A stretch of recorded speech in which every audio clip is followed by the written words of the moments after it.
And just like that, April is over. Today I'm sharing what I've been making last month.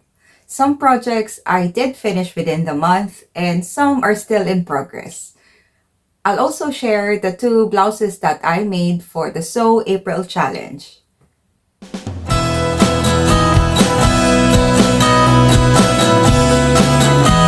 Hi, welcome back to my sewing journal. My name is Justine, and if you're new here, I talk about the clothes that I've made, my thoughts on the fabrics, and the sewing patterns that I've used. Occasionally, I also talk about where to buy fabrics, and I'd like to do more of that. I've started buying fabrics from the places I visit as a souvenir. I think it's such a practical souvenir to buy, and whenever I wear the clothes that I made from the garment I bought, it brings back memories of the places I visited. Speaking of buying fabrics on travels, one of the fabrics I use for the Sewing April challenge is one I bought from Liberties. You know, I don't live in London, so fabrics from Liberties are technically a souvenir buy. I think I buy fabrics 70% of the time online. But of course, going to Liberties and not buying anything while they have a sale on is just unthinkable. So I bought 2 meters of this blue cotton lawn fabric called Zeus. The design features thunderbolts, which is of course the symbol of that Greek god. I didn't know until after I bought the fabric that this layout was originally printed in 1971. That's why it has a 70s feel to it. This is the other fabric I used for the challenge. This is somewhere closer to home. This fabric was designed by Georgie of Hey So Sister. Her shop is an online shop, but you can book an appointment if you want to visit the Edinburgh store. When I had a chance to visit Edinburgh, I thought I'd pop in, but unfortunately, she was unavailable, so I just bought this fabric online. I love the print on top of gingham concept, and the tiny illustrations are just all the things I like: croissants, ribbons, and coffee. I've heard of the Sew April challenge before, but I've never thought of participating before because whenever April comes around, I'm already knee deep in a different project. But this year, I thought, why not? The Sew April challenge is an Instagram challenge hosted by Gabrielle from Cloth Edit. I think every year there is a different co host, and this year's co host is Tamlin from Sewn on the Tyne. The mechanics of the challenge are simple. First, make a blouse using woven fabrics. Second, post it with the tag Sew April Blouse 25, as well as tagging Tamlin and Gabrielle. Entries must be posted between the 1st and the 30th of April. To avoid any ambiguity, the host posted a guideline as to what a shirt is versus a blouse. A shirt can become a blouse, but it doesn't work the other way around.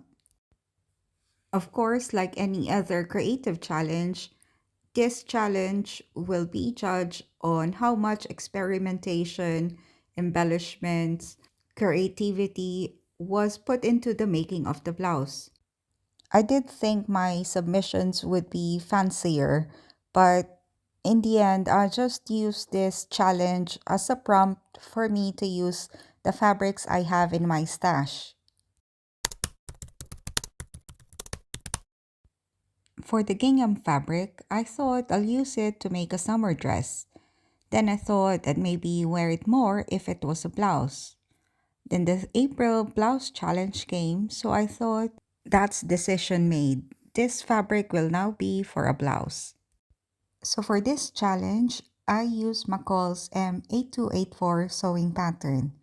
This is something I already have in my stash, but I've never used before. I bought this pattern because I thought this is a more versatile version of the patina blouse by the Friday Pattern Company.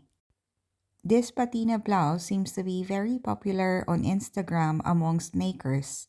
I almost bought this, but then I came across the McCall's pattern that has a very similar style collars.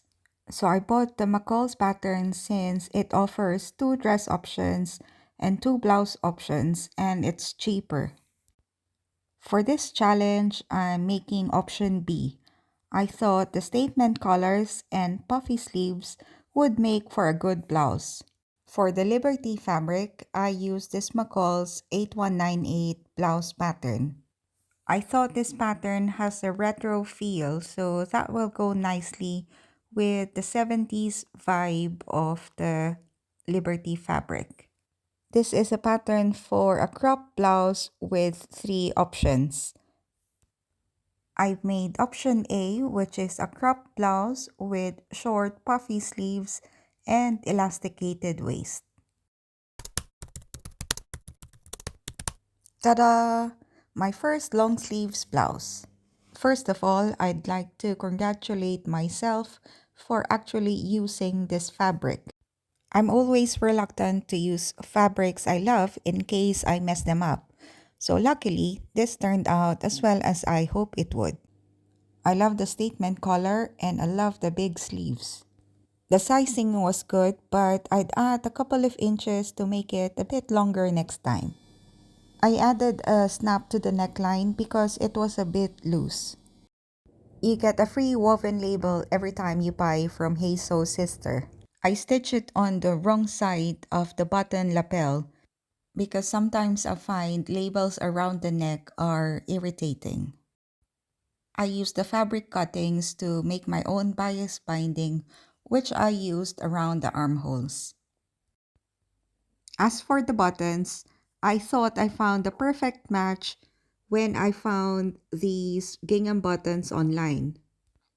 Unfortunately, when they arrived, they don't look the same shade of blue as the print on the gingham.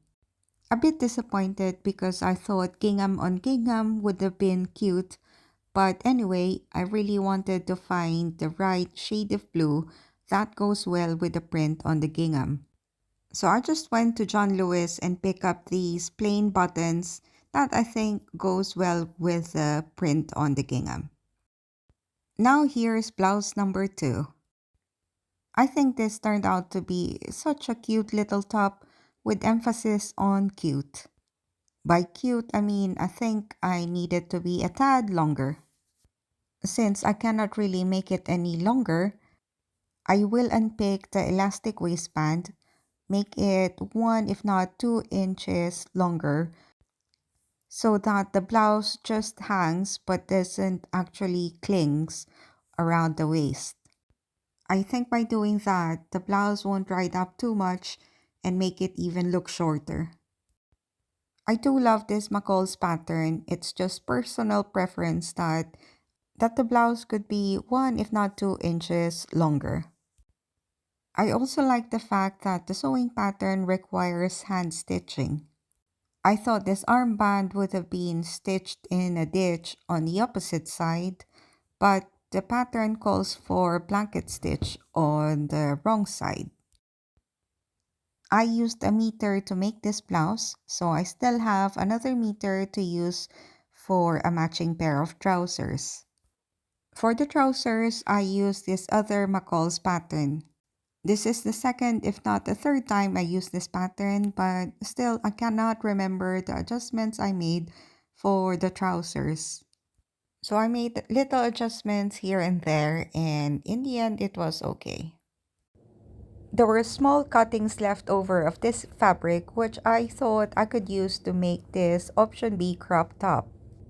I thought I will pair it with this ochre satin fabric that I already have in my stash and make an alternative top. Just when I'm about to finish, I thought I'll try it on, and unfortunately, I did not like how it looked. Just as well because I won't be able to get a lot of use out of a bustier top compared to a blouse. So these are my 2 entries for the Sew April challenge. I'm excited to see the other makes and I'm sure I'll be inspired by some of the other entries. There are two sewing projects I started in April that I temporarily shelved. The first one is this jersey Vicky Sews Andy dress. I'm shelving this project mainly because I think the silhouette does not suit me. I bought this pattern because I thought I wanted a relaxed jersey dress.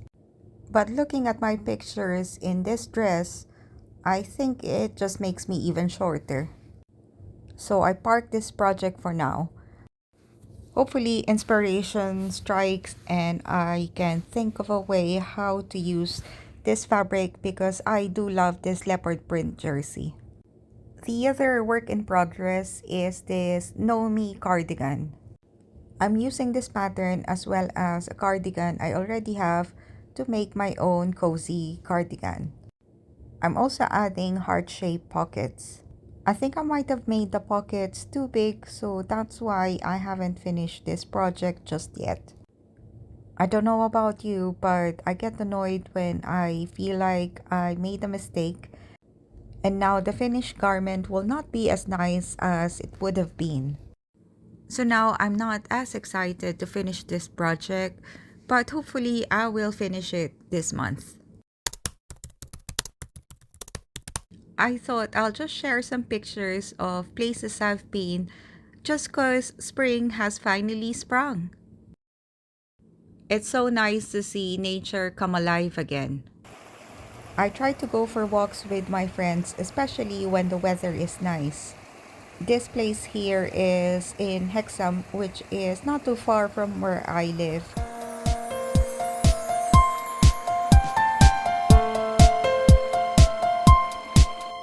I was also in London recently, so I walked around Holland Park to look at the tulips.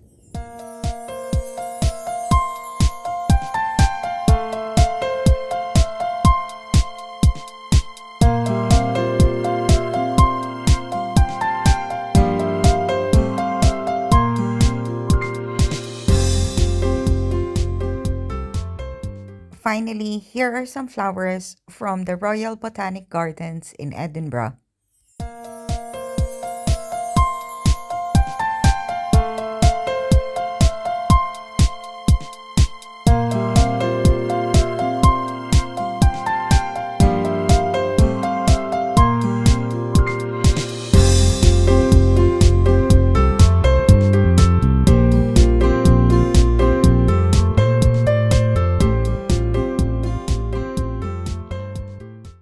I hope you enjoyed today's video. Until next time, happy sewing. Bye!